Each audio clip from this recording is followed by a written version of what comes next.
Olá, estudantes, em especial aos alunos do primeiro EJA da Escola Estadual de Ensino Médio, Dr. Dionísio Benz de Carvalho.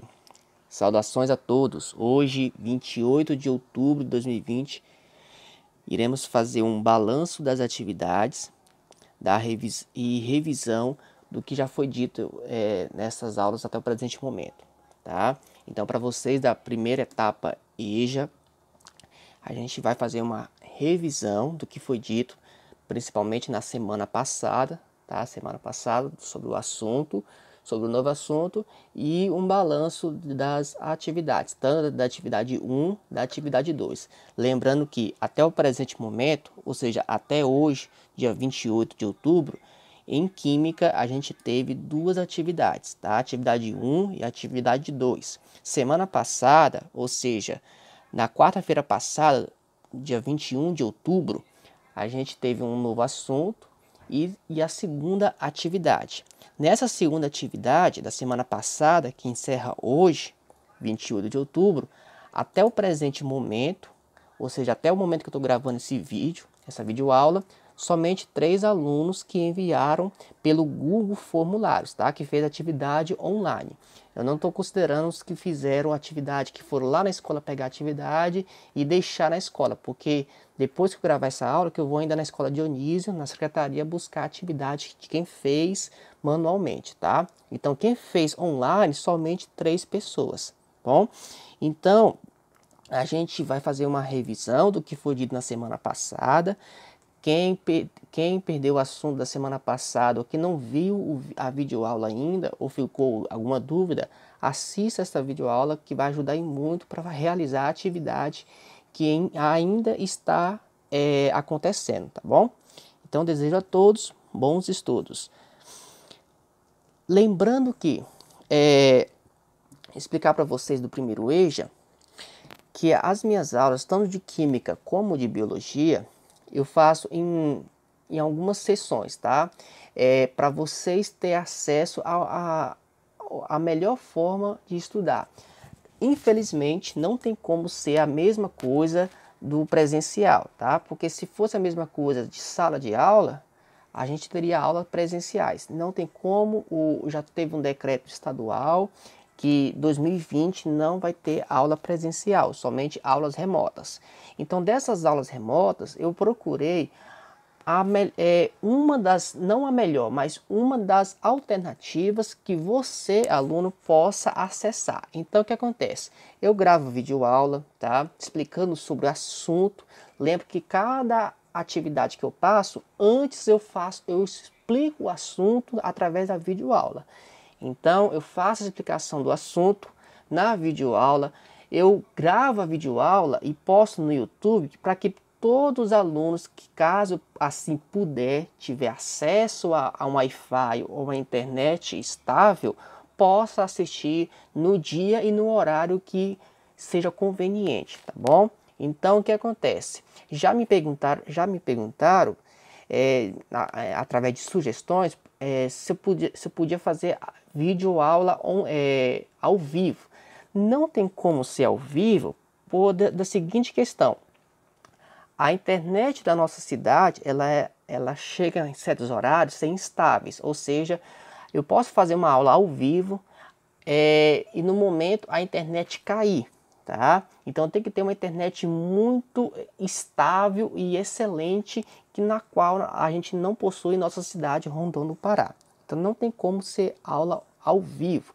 E uma outra coisa também, se for ao vivo, é só alguns alunos, pouquíssimos alunos que vão assistir a videoaula ao vivo, tá? Porque uma parte pode não estar com acesso a um Wi-Fi, outra parte pode estar com a internet instável e uma outra parte pode não ter Wi-Fi ou somente dados móveis do plano da Vivo ou da Claro, tá bom? Então não tem como ser ao vivo.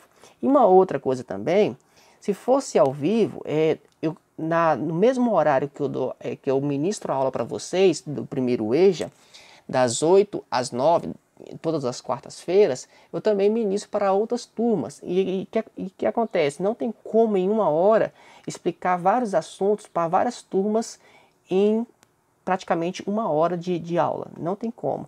Então é por isso que as aulas são gravadas e postadas no YouTube, tá?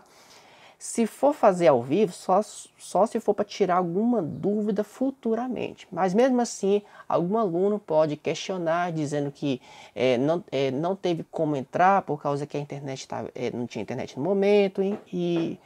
Enfim, não tem como ser ao vivo, tá, turma? E o que acontece? Nessa aula gravada, eu faço a seguinte questão. Primeiramente, eu gravo a videoaula, tá?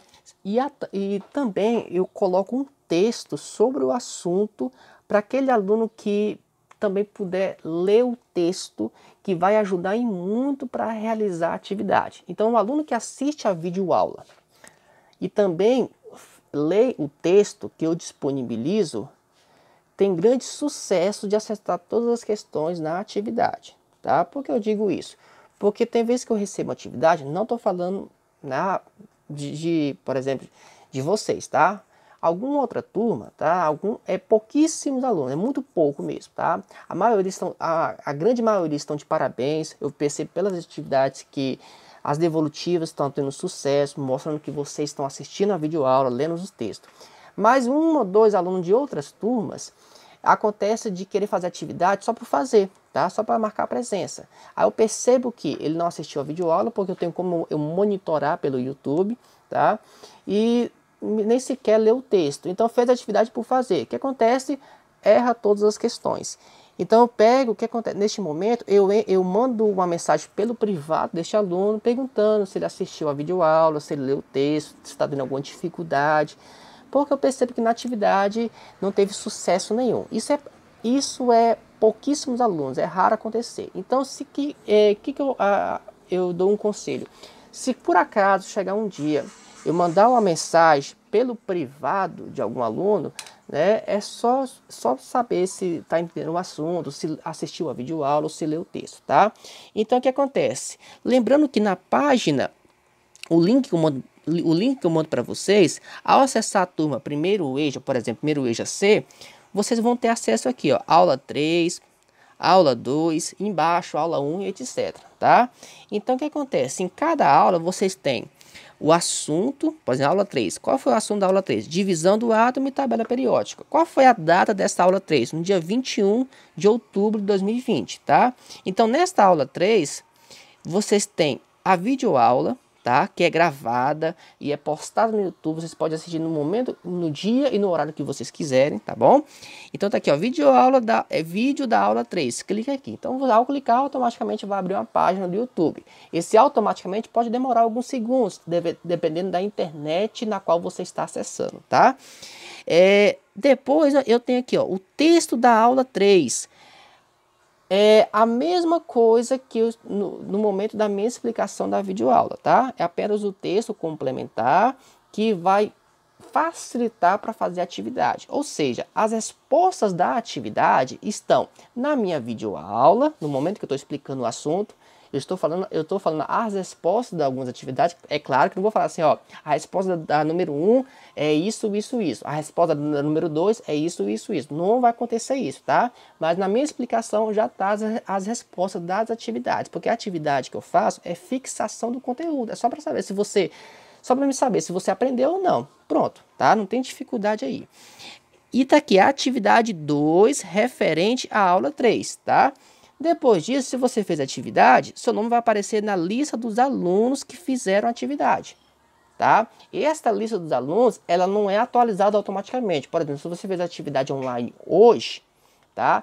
Automaticamente não vai aparecer seu nome aqui, porque para o seu nome poder aparecer nessa lista dos alunos, eu devo atualizar manualmente a página da internet, tá? Porque o seu nome vai lá para um sistema da Google, que eu pego o seu nome, depois eu coloco lá na página da internet. Então eu faço isso manualmente. Então por isso que demora algum momento de o seu nome aparecer, tá? Eu falo isso porque tem aluno que manda mensagem para mim. Sabe, professor, meu nome não apareceu ainda. Tem meia hora que eu fiz a sua atividade. Eu falo, não, seu nome está aparecendo aqui no sistema da Google, porém vou ter que colocar seu nome lá na lista dos alunos, tá? Então, não é automaticamente, e sim manualmente, tá? Então vamos aqui, ó. Na hora de você clicar no texto da aula, por exemplo, texto da aula 3, quando você clica nesse ícone, vai aparecer aqui, ó, o texto referente à aula, tá? Nós temos aqui o título, átomo e tabela periódica, tá bom? Nós temos aqui o título. Aqui nós temos todo o texto que eu mesmo fiz, elaborei, para vocês lerem e entenderem também o assunto, tá? Se você optar por ler o texto,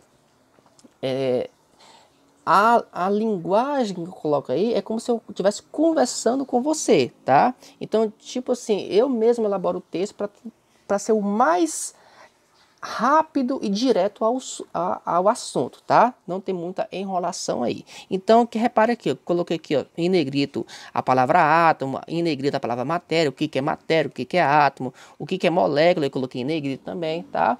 Isso tudo vai facilitar o aprendizagem de vocês sobre o assunto, tá bom?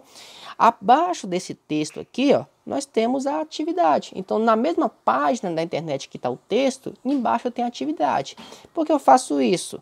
Para que, caso o aluno quiser, possa fazer no próprio caderno do aluno, no próprio caderno ou numa folha, esta atividade, tá? Colocar as respostas e depois ir lá na atividade online e só marcar as opções, tá?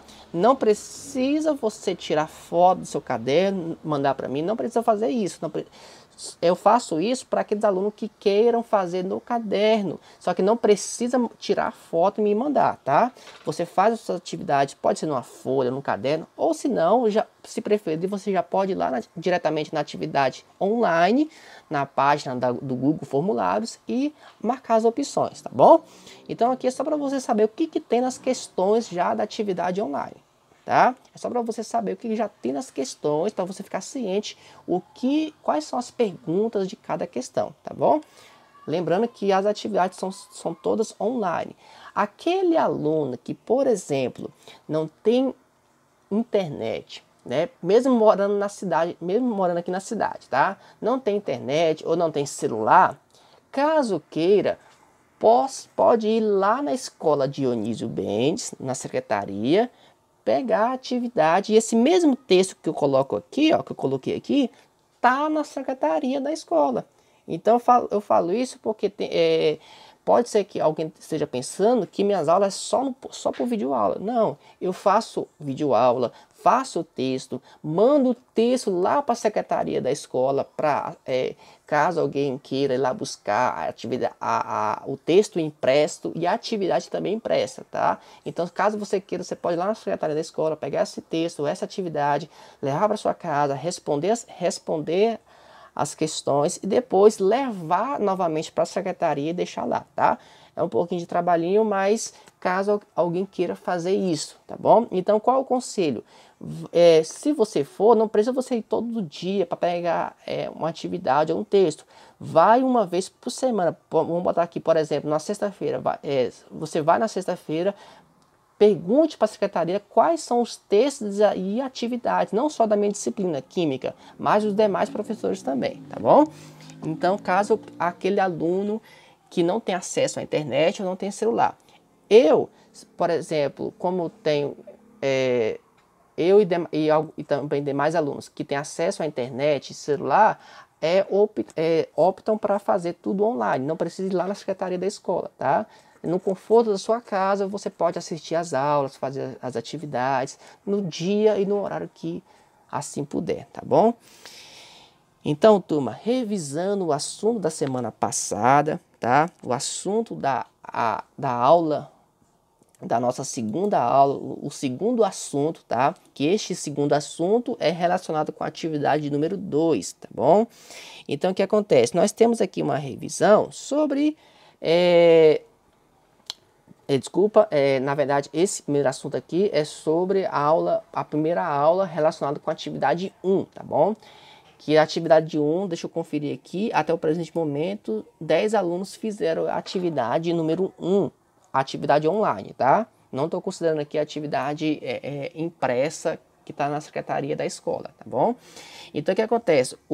A atividade 1 está relacionada com esse assunto aqui, ó, esse assunto da aula 1 também, tá? Que são os modelos atômicos, a famosa história do átomo, tá bom? Aqueles 4 cientistas que vão explicar teoricamente como é que é um átomo, como é que é o formato de um átomo. Lembrando que o átomo até hoje, né, 2020, não tem como a gente ver o átomo, não tem como a gente tirar uma foto do átomo porque ele é algo bem minúsculo. Nós não temos, a ciência não tem aparelho que possa fazer isso, tá? Então a ciência e a química de forma geral criou-se teorias e modelos para explicar o átomo, como seria o formato de um átomo, tá? Então, o primeiro cientista a falar sobre como seria o formato de um átomo é o John Dalton, tá? Então, essa é a imagem número 1 bem aqui, ó. Então, John Dalton, o que ele vai dizer? Que o átomo, ele é uma esfera maciça. Esfera, lembra que esfera é o formato de uma bola, tá bom? Então o átomo tem esse formato de uma minúscula bola maciça, ou seja, dentro dele não é oco, tá? É algo bem preenchido mesmo. É só uma única esfera, só isso que o John Dalton disse, tá?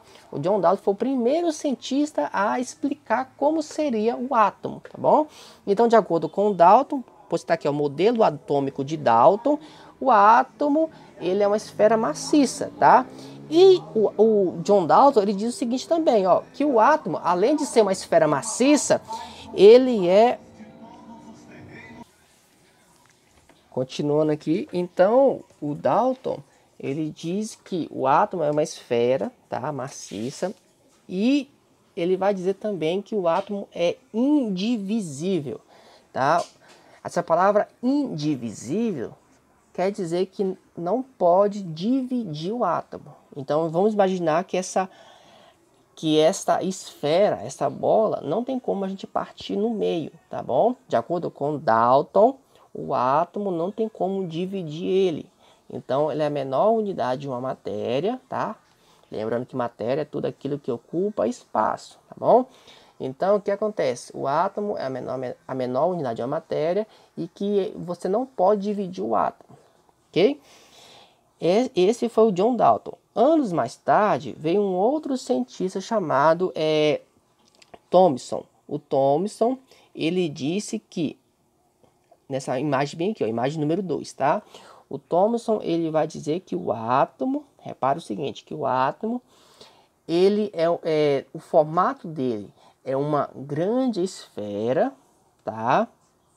E que grudado nela tem menores esferas que são de carga negativa. Então imagine o seguinte, ó, vamos imaginar que nós temos uma bola de futebol, tá bom?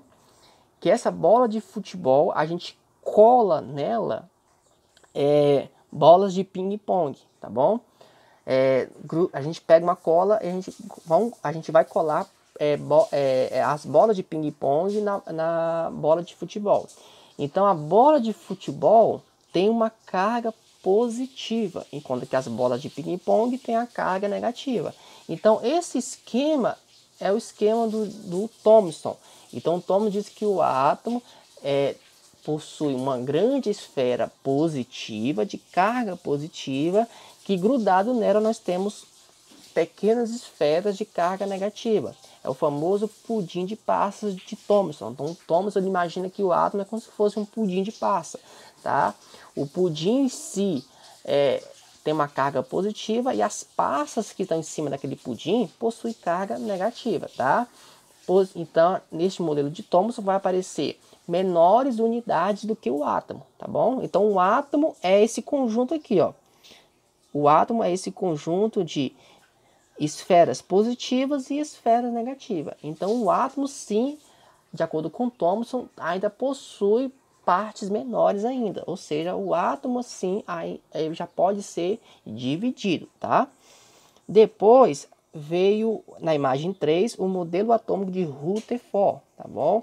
O modelo atômico de Rutherford, ele vai dizer o seguinte, Rutherford foi um outro cientista, lá, um australiano, tá bom? Que o Rutherford vai dizer da seguinte forma, que o átomo, ele possui uma região central, né, essa região positiva aqui, e as esferas negativas, que ele deu o nome de elétron, tá bom?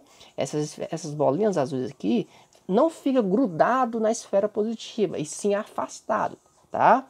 Aí, ou seja, existe grandes espaços vazios entre os elétrons e essa esfera de carga positiva que ele deu o nome de próton, tá bom? Então, o Rutherford diz o seguinte: as esferas de carga negativa são os elétrons e a esfera de carga positiva são os prótons. E os elétrons ficam afastados dos prótons, então entre uma distância do elétron para o próton existe grande espaço vazio, tá? Porém, esses elétrons ficam tipo desordenados, ficam bagunçados, tá? Ficam misturados nessa região na qual eles se encontram, tá bom? E aí depois, anos mais tarde, um aluno do Rutherford, que é o Niels Bohr foi um aluno do Rutherford, tá? Ele apenas modificou a teoria de Rutherford. O Niels Bohr, né, o modelo atômico de Bohr, ele diz o seguinte, que os elétrons se encontram em uma região chamada eletrosfera. E na eletrosfera, essa linha que está aqui, ó, que eu estou riscando neste momento, tá bom? É o nível de energia. Então, os elétrons se encontram em níveis de energia, tá? Em cada nível de energia, você vai encontrar o elétron. Então, o elétron, ele fica agora organizado na eletrosfera, nessa região que se encontram os elétrons, tá bom? E além do mais, no núcleo a gente possui próton, que são essas esferas de carga positiva, esse sinal de mais, tá? E essas bolinhas verdes aqui, que são os nêutrons, não tem carga nenhuma, tá bom? Então no núcleo a gente vai ter prótons e nêutrons, enquanto que na eletrosfera a gente possui os elétrons. E como é que você identifica os elétrons? Essas bolinhas que tem um sinal de menos, tá? Carga negativa, sinal de menos, tá bom? E os elétrons ficam em níveis de energia. Onde que é o nível de energia? É essa linha cinza, esse círculo cinza que está nessa imagem aqui, tá bom? Que são os níveis de energia. Então, quem vai falar sobre nível de energia é o Bohr. Então, como é que o átomo está dividido mesmo? Em duas partes. A primeira parte é a eletrosfera e a segunda parte é o núcleo. Na eletrosfera, que é essa parte mais externa aqui, tá? Na eletrosfera, a gente encontra o elétron, enquanto que na região central é o núcleo, que na qual a gente encontra dentro desse núcleo prótons e nêutrons. O próton são essas bolinhas de cor amarela que tem um sinal de mais, tá? Então, se você encontrar o sinal de mais, você pode saber que é o próton. Se você encontrar uma esfera ou uma bolinha que possui sinal nenhum, nenhuma imagem dentro dela, são os nêutrons, tá? E os elétrons são essas bolinhas que possuem o sinal de menos, essa imagem de menos, tá? Então, o átomo está dividido em duas partes, eletrosfera e núcleo. Dentro da eletrosfera, nós temos os elétrons, que são essas bolinhas de cor azul, tá? Não se apegam à cor, e sim ao sinal que está dentro dele. Então, nessas bolinhas aqui, ó, a gente possui o sinal de menos, mostrando que é o elétron, tá? E lá na região do núcleo, nós temos os prótons, que são essas bolinhas com sinal de mais, tá? Sinal de mais é o próton. E a bolinha que não possui sinal nenhum é o nêutron, tá? Então aqui nessa imagem aqui, o nêutron são essas bolinhas de cor laranja e os prótons são essas esferas de cor amarela, tá? Com isto, a gente vai fazer agora um balanço da atividade de número 1, a primeira atividade, tá? Essa primeira atividade, ela teve início no dia 7 de outubro de 2020, tá? Nessa primeira atividade, o que acontece? Eu fiz um balanço da seguinte questão. Em geral, de toda a turma, qual foi a questão que a turma do primeiro EJA, né, turma C, qual foi a questão que teve menos acertos, tá? Porque através disso eu vou saber qual é a maior dificuldade sobre o assunto. Então, o que acontece? Na atividade número 1, a gente teve 6 questões, tá? E dessas 6 questões, 2 questões é que teve uma maior dificuldade. Como é que eu sei disso? Devido aos acertos. Repare na seguinte questão, ó. Sobre a atividade 1 do primeiro EJA, 42% dos alunos acertaram esta questão, tá? Ou seja, 58% dos alunos erraram essa questão aqui, ó, que fala da seguinte forma: o modelo atômico de Rutherford disse que, tá? Então, essa questão aqui sobre o modelo atômico de Rutherford, mais da metade erraram essa questão e apenas 42% acertaram essa questão. Então, isso mostra que, em geral, a turma teve uma dificuldade sobre essa questão. Se você acertou, que eu vou falar aqui neste momento aqui a resposta, tá? Se por acaso você acertou, meus parabéns. Se caso você errou, não se preocupe, tá bom? Que aí será apenas um balanço. Não tem como eu enviar agora o gabarito de todas as questões, por causa que ainda tem aluno que não fez atividade, tá? Tem aluno que pode acontecer de entrar no grupo ainda essa semana, devido a alguns acontecimentos, enfim. Tem aluno que ainda não fez a atividade número 1 ainda, que eu estou aguardando. Então, se eu passar o gabarito agora, hoje, 28 de outubro, esse aluno que não fez a atividade número 1 vai ter acesso ao gabarito e com isso vai acertar todas as questões, né? Então, não tem como passar o gabarito agora, tá bom? O que eu posso fazer é um balanço. Pegar só aquelas questões que teve maior dificuldade para ser respondida, tá? Que teve mais erros, na verdade, tá bom? Então, nessa questão aqui, ó, sobre o modelo atômico de Rutherford, disso da seguinte questão, ó.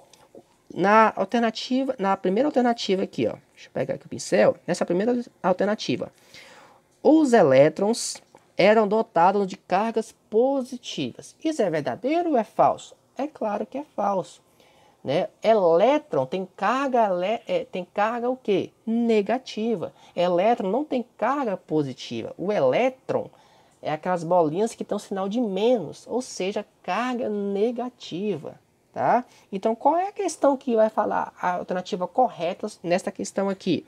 A alternativa correta é essa daqui, ó, a segunda alternativa, tá bom?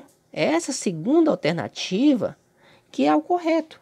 Então, a segunda alternativa é o quê? Os elétrons eram dotados de cargas negativas, mas no núcleo se encontravam as cargas positivas. Então, essa alternativa que é a correta. E se reparar, esta frase aqui, ó, os elétrons eram dotados de carga negativa, está lá no texto complementar. Lá no texto está dizendo assim, ó, o modelo atômico de Rutherford disse que os elétrons eram carga negativa. Está lá no texto também. As respostas estão no texto, da mesma forma que as respostas estão na minha explicação da videoaula, tá bom? Então essa é a alternativa correta dessa questão aqui, tá? E uma outra questão dessa mesma atividade número 1 diz o seguinte, ó, apenas ou seja, 42% dos alunos acertaram essa questão. Ou seja, mais da metade errou essa questão aqui, ó. Que está dizendo a seguinte questão. Leia esta frase. Os elétrons só se movem ao redor do núcleo quando estão alocados em certos níveis de energia, tá? Qual cientista disse essa frase para explicar o átomo? Se você prestou bem atenção na videoaula ou também leu o texto, vai verificar que o cientista que disse essa frase em que os elétrons estão alocados em certos níveis de energia, o cientista que vai falar sobre nível de energia é o Bohr, é o Niels Bohr. Então a alternativa correta é essa daqui, ó, essa penúltima alternativa. Então é o Niels Bohr que vai falar sobre níveis de energia, que os elétrons se encontram em níveis de energia. Além dos elétrons se encontrar na eletrosfera, eles se encontram em níveis de energia, ou seja, ficam de forma organizada, tá? Para não ter bagunça entre os elétrons. E aqui nós temos a aula de número 2, tá? Na aula número 2 diz o seguinte, para que serve a quantidade de elétrons? Para que isso tudo, essa quantidade de elétrons? É para você identificar o átomo. Repara o seguinte, cada átomo, cada substância química, por exemplo, né, elemento químico, possui um átomo específico e cada átomo é diferente de outro devido à quantidade de elétrons. Então, por exemplo, o que diferencia o ouro do ferro são seus átomos, e no átomo do ouro tem uma quantidade específica de elétron que é diferente da quantidade de elétrons do átomo de ferro. Tá? Então, o que vai diferenciar um átomo de outro é a quantidade de elétrons, tá? Então, repare da seguinte questão, ó. Nós temos nessa imagem um átomo de hidrogênio, que o átomo de hidrogênio só possui quantos elétrons? Apenas um elétron. Enquanto que o átomo de oxigênio possui 8. O átomo de oxigênio possui 8 elétrons, tá? Então, o que vai diferenciar um átomo de outro são a quantidade de elétrons. Então, como é que você identifica isso na tabela periódica? Na tabela periódica, você vai ter que ver a letra, tá? Por exemplo, aqui, ó, letra H. A letra H representa o átomo de hidrogênio, tá? Qual é o número que está acima da letra H? É o número 1. Ou seja, o átomo de hidrogênio, essa letra H, possui apenas um elétron. Enquanto que essas letras aqui, ó, Li, esse outro quadradinho aqui, tá? Esse outro quadrado aqui, nós temos a letra Li, tá? Li é o átomo de lítio. Quantos elétrons possui o átomo de lítio? 3 elétrons. Então, ao saber disso, você consegue consultar a tabela periódica. Uma observação, você deve saber também que há muitos elementos que estão na tabela periódica, essas letras que estão na tabela periódica, muitos deles estão escritos na forma latim, tá? No idioma latim, tá? Que foi a ciência que escolheu o idioma latim, porque é um idioma que nenhum país fala hoje, tá bom? Então, por exemplo, o ouro na tabela periódica escreve-se letra A e letra U, não letra O e U, porque o ouro vem do latim, tá? Que é o auro. E outra coisa que você deve saber também, que na tabela periódica, a primeira letra é em maiúsculo, por exemplo, na questão do átomo de ferro, a primeira letra é maiúsculo, o F é maiúsculo e o E é minúsculo, tá? Sempre a primeira letra vai ser em maiúsculo e sempre a segunda letra em diante vai ser em minúsculo, tá? Em letra minúscula, tá bom? Então, com isso, você consegue consultar a tabela periódica. A gente verifica que nós temos as letras que representam cada átomo de um elemento químico. Por exemplo, letra H. Deixa eu pegar aqui o pincel. Nós temos aqui a letra H, por exemplo, que representa o átomo de hidrogênio. Nós temos a letra Li, que é esse quadradinho aqui, que é o átomo de lítio. Letra Na, que é o átomo de sódio, tá? E em cada letra dessa nós temos um número em cima dela. Ou seja, o hidrogênio possui um elétron, o lítio possui 3 elétrons, o sódio possui 11 elétrons e assim vai, tá bom? Olha, por exemplo, aqui, ó, o átomo de ferro, que eu estou riscando neste momento aqui, ó. Quantos elétrons possui o átomo de ferro? 26 elétrons, tá? Então, o átomo que possui 26 elétrons, você pode dizer com 100% de certeza que é o átomo de ferro, tá? Que é só o ferro que possui 26 elétrons, tá bom?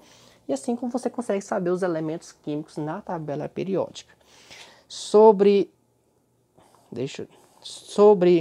a atividade 2, tá? Que foi passada na semana, que foi na verdade apresentada na semana passada, dia 21 de outubro, até o presente momento, somente 3 alunos fizeram essa atividade de forma online, tá? Então, de forma online, lá naquele Google Formulário, só 3 alunos que fizeram essa atividade de número 2, tá? Então, eu estou aguardando e o prazo final é hoje, 28 de outubro, tá bom?